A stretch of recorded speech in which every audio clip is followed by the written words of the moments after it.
By the grace of God and the favor of the Holy See, and in communion with more and more Basilios Cardinal Clemis, the father and head of the Malankara Syrian Catholic Church, and its Holy Episcopal Synod. From the Metropolitan Bishop of the Eparchy of St. Ephraim Kadiki, Pune, Abun Thomas Mar Antonios, OIC. Blessings to the priests, the religious, the seminarians, the pastors, and the faithful of the eparchy. To our God is all glory and honor, from now and forever. Amen. Dear Reverend Fathers, Reverend Sisters, seminarians, pastors, and beloved faithful,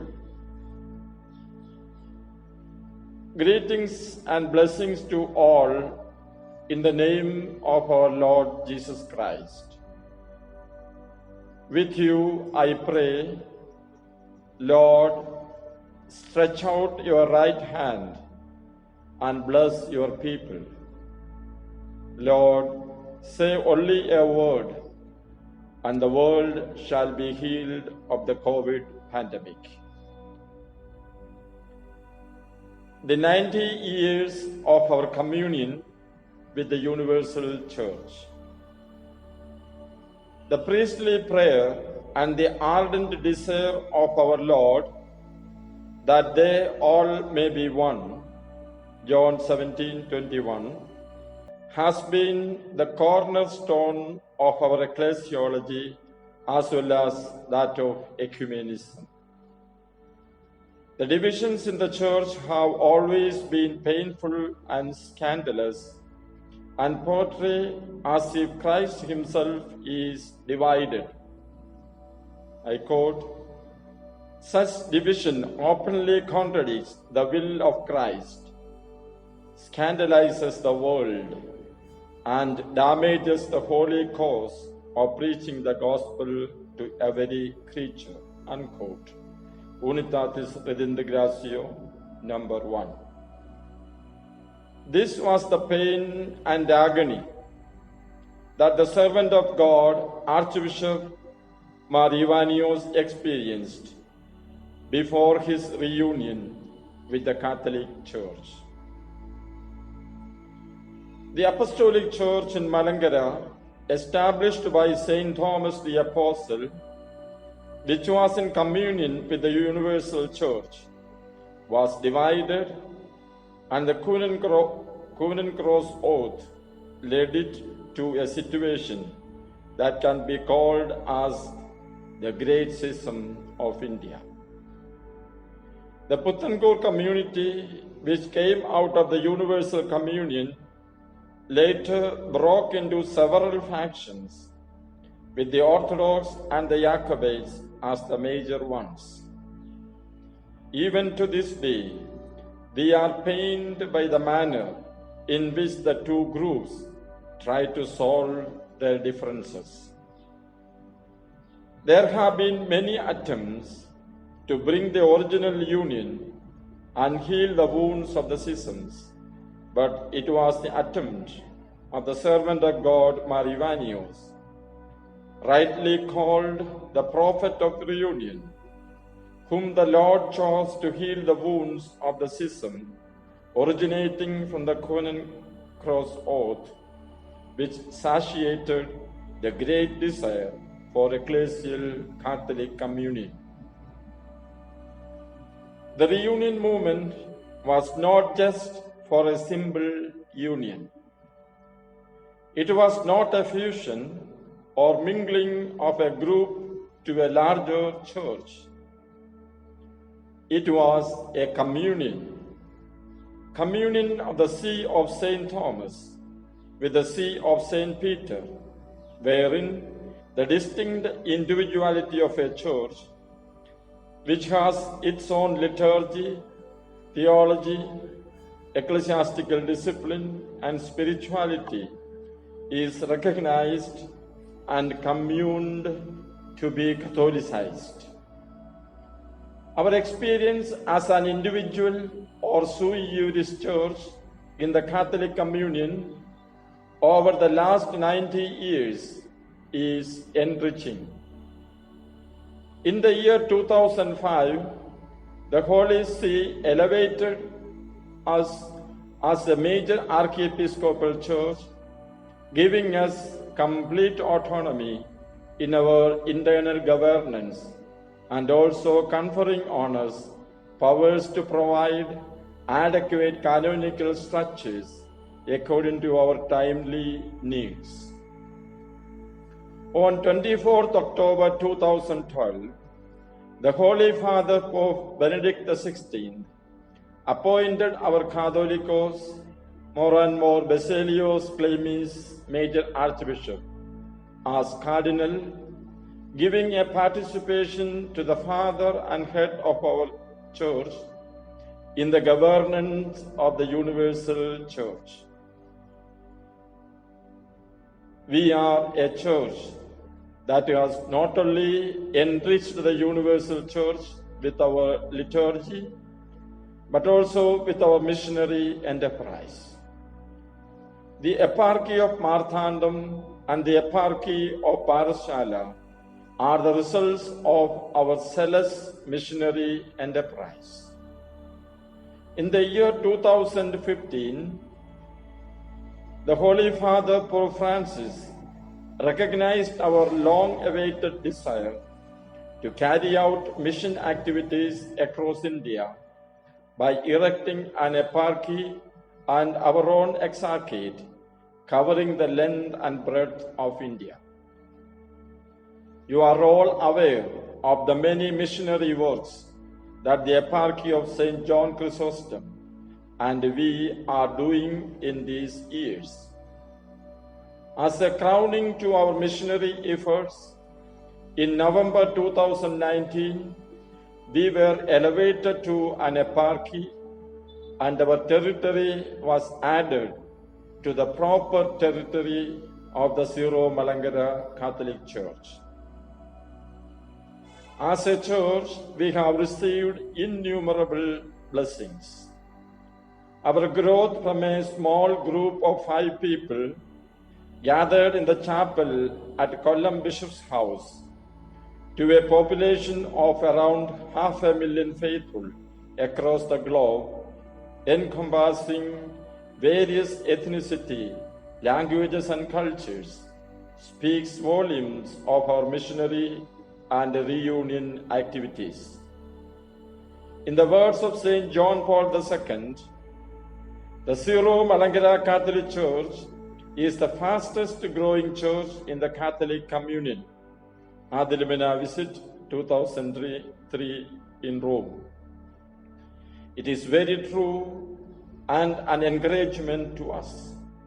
As a church, let us thank the Lord for 90 years of our pilgrimage in the Catholic Communion. Let us thank the Lord for the precious gift of the servant of God, Mar Ivanios, and for all our bishops, priests, religious, and committed lay leaders who led us all these years. Let us pray that God may shower His blessings upon us and raise our Father in faith, Mar Ivanios, to the honors of the Holy Altar. As a church, we had a very solemn celebration of the Navadi, the 90th anniversary of the reunion movement at Mavelikara. Though we could not participate physically, we participated spiritually and virtually in all the events and the Holy Kurbono held on 20th and 21st September. As an eparchy, we celebrate the same again on 27th September 2020 with a solemn Holy Kurbono. I appreciate the Eparchy of Mavelikara and His Excellency Joshua Mar Ignatios for organizing the programs very systematically and beautifully. As announced by Baba Tirumeni, the 91st reunion day and Sabha Sangamam will be held in the eparchy of Marthanda. The territorial reorganization of our eparchies. In this Navadi year, the Holy Episcopal Synod of our Church, in consultation with the Holy See, has reorganized the territorial boundaries of our eparchies. 18 civil districts in the state of Tamil Nadu, namely Tenkasi, Madurai, Ramanathapuram, Sivagangai, Theni, Tirunelveli, Virudunagar, Pudukkottai, Thanjavur, Thiruvarur, Nagapattinam, Tiruchirappalli, Perambalur, Ariyalur, Karur, excluding the area in the eparchy of Muvattuvuzha, Namakkal, Tuticorin, and Dindigul, which were part of the eparchy of St. Ephraim, have been added to the territory of the eparchy of Marthandam, which currently had only one civil district, Kanyakumari. Similarly, the following civil districts in the state of Karnataka, namely Uttara Kannada, Tumkur, Bengaluru Urban, Ramanagar, Bengaluru Rural, Chikkaballapur and Kolar, part of the eparchy of St. Ephraim, have been added to the territory of the eparchy of Puttur. In effect, the southern and central parts of Tamil Nadu have been carved out of the eparchy of St. Ephraim and added to the eparchy of Marthanda. Earlier, in consultation with our eparchy, the eparchy of Marthandam had initiated mission activities in these areas. I wish and pray that these areas now transferred to the care of the eparchy of Marthandam from our eparchy may lead to a strong missionary reach out in these areas. God bless our people in these areas and the eparchy of Marthandam. The entire southern Karnataka, including the ecclesiastical district of Bengaluru, has been added to the eparchy of Puttur. I take this opportunity to thank the zealous and committed faithful families and parishes in the ecclesiastical district of Bengaluru for their vibrant faith and tradition. You were a blessing to the erstwhile SMCC ETRI and then to the eparchy of St. Ephraim. I know that the eparchy of Puttur will be enriched by your active and enthusiastic Christian witnessing. I am also happy that in the last 5 years, you have grown very much. All the parishes have now their own churches and other necessary infrastructure. God bless you. We are all close to one another in the heart of Jesus, in the heart of His church. You all are and always will be close to our hearts, and I wish you God's abundant blessings. God bless the priests, religious, and the people of Bengaluru. God bless the eparchy of Puttur. May this extension help them to further the missionary advancement of our church in these regions. These new provisions will come into effect on 1st October 2020. From that day onwards, the names of the respective eparchial bishops will be commemorated in the first Tubden of the Holy Kurbano in the parishes now affiliated to these eparchies. The statutes of the diocese of the respective eparchies will be in force in these parishes. Other similar changes have to be effected. See the circular dated 24th September 2020 of our Baba Dirumeni to the parishes in Bengaluru. Because of the COVID pandemic situation, we postponed to November a Thanksgiving Holy Kurbono to be celebrated with our Baba Dirumeni and the two eparchal bishops and our beloved Jacob Mar Barnabas Dirumeni and Joseph Mar Thomas Dirumeni, our former shepherds in the Bengaluru region. For the eparchy of Marthandam, we will have a similar get-together on 16th December 2020. Preparation for the centenary celebration of the reunion movement. As a church, the next 10 years are years of renewal. Our beloved Baba Dirumeni has already declared that by 2030, when we celebrate the centenary of our reunion movement, there shall not be a homeless Malankara Catholic. It is not just a social initiative. Rather, it shows the solidarity of our people of God, who, like the early church, share all they have, Acts 2:44, for the common good.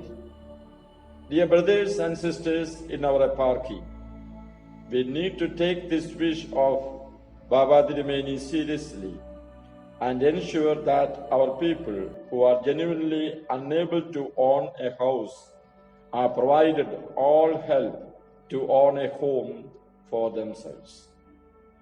As an infant eparchy, we have no reserves, but we have to strive to realize this. I know that in these corona times, it is difficult, but trusting in the Lord and with the faith that the Lord will return to us sevenfold of what we genuinely give for the sake of the kingdom of God, Mark 9:41, to help our brothers see the merciful face of Christ. I urge our parishes and pastoral councils to devise mechanisms whereby in the next 10 years, gradually but effectively, we help the homeless in our eparchy. Besides this ambitious project, I also urge you and me to renew ourselves individually, as families, as parishes and missions, and finally as an eparchy, our life and mission. Let our parishes and families get rooted in the Word of God more zealously and dedicate ourselves to the cause of reunion and evangelization. I hope that the next decade be a decade of missionary commitment as far as our eparchy is concerned. We shall be missionaries of communion. We shall be missionaries of reunion. We shall share the joy of living the Catholic communion with our separated brethren. We shall share the joy of living the true faith and communion with the Catholic Church. We shall share the joy of worshipping God in the spirit and truth without faction feuds and litigations. In each Malankara Catholic family can become a witness to another non-Catholic family and bring that family to the Catholic communion in the next one decade of our pilgrimage to celebrating the centenary of the reunion movement.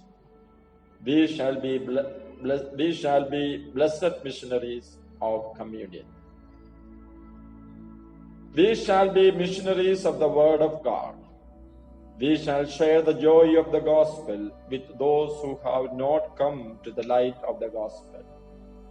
Let us be missionaries to those who receive the Word of God to come to the fullness of the true faith and communion.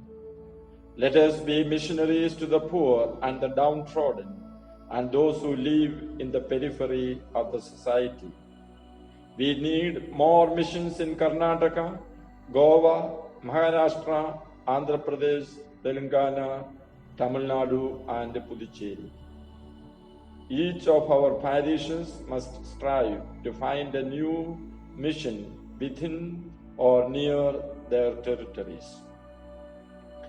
May the Spirit of God, who led the disciples at Pentecost to preach courageously Christ to the world, inspire us.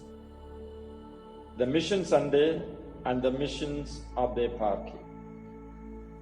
October being the month wherein Mission Sunday falls, let us, as Pope Francis in his message on Mission Sunday urges us, pray for and become missionaries inspired by the Holy Spirit.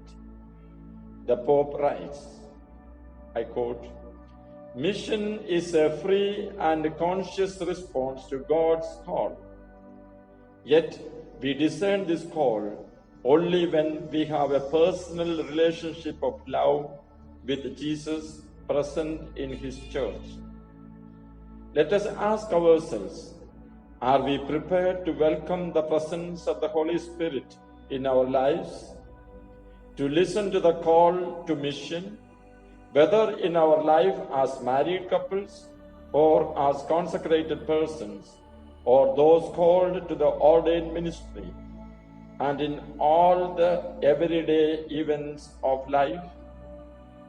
Are we willing to be sent forth at any time or place to witness to our faith in God, the merciful Father, to proclaim the gospel of salvation in Jesus Christ, to share the divine life of the Holy Spirit by building up the church?"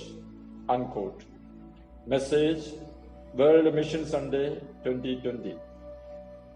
This interior openness is essential if we are to say to God, quote, "Here am I, Lord, send me," unquote. Confirm Isaiah 6:8. As an eparchy, we have missions in Andhra Pradesh, Telangana region, namely Bapatla, Kurnool, Khammam, Kaikaluru, Repalli, Tenali, and Ongole. In Tamil Nadu state, we have missions in Hosur and Denginikote. In Maharashtra, I have appointed Father Justin Champanal to find out and establish missions in Nagpur, Nasik, Aurangabad regions, along with his new assignment as the parochial vicar of Malankara Syrian Catholic Church, Aurangabad and Nagpur, with his residence in Aurangabad. Besides, we have mission in Varji and Vishrantavadi in Pune. I urge our people to join the Friends of Mission Center Frame initiative.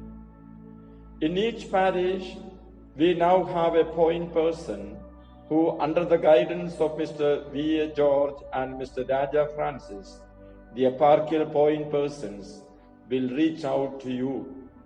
As individuals, families, and parishes, let us renew our commitment to our missions. Dear faithful, your commitment to mission includes, I quote, prayer, reflection, and the material help of your offerings, and our opportunities to participate actively in the mission of Jesus in His church. Unquote. Pope Francis, message on World Mission Sunday 2020. Mission Sunday is a day when we dedicate an offering to the financial needs of the mission of the Universal Church, according to the intention of the Holy Father, Pope Francis. What shall we do this year, as we do not gather in our churches on the Mission Sunday? From the eparchy, an amount equal to the amount we sent last year will be sent to the Pontifical Mission Service. Later, when our churches reopen, we shall see how each of us can contribute to the Mission Sunday offering. Establishing the eparchial canonical bodies. Monsignor Varghese Angadiil took charge as our new Protosyncellus on Monday, 14th September 2020 in a ceremony that was transmitted live. The Pastoral Council members joined the ceremony digitally via Zoom to pray for and to express our support to the new protosyncellus. In continuation of completing the canonical requirements of our eparchial administration, we will constitute the Presbyteral Council and the College of Eparchial Consultants. We are preparing the bylaws for the same. The Pastoral Council constituted already continues its functions. We are all in a common mission, the greater glory of God and the good of the Church. Praise and blessings. May I be strengthened by your prayers. I invoke God's blessings on you and your families. May all these be fulfilled through the prayers of the Blessed Virgin Mary, the Mother who gave birth to Jesus, the Son of God, and of the Apostles, especially the Blessed Apostle Saint Thomas, our guardian, and all the saints, especially Saint Ephraim, the patron of our eparchy. Your humble servant in the Lord, signed Thomas Mar Antonios OIC, Bishop of St. Ephraim. The love of God the Father, the grace of the only begotten Son, and the abiding presence and communion of the living Holy Spirit be with you and with your families, now and always and forever. Amen.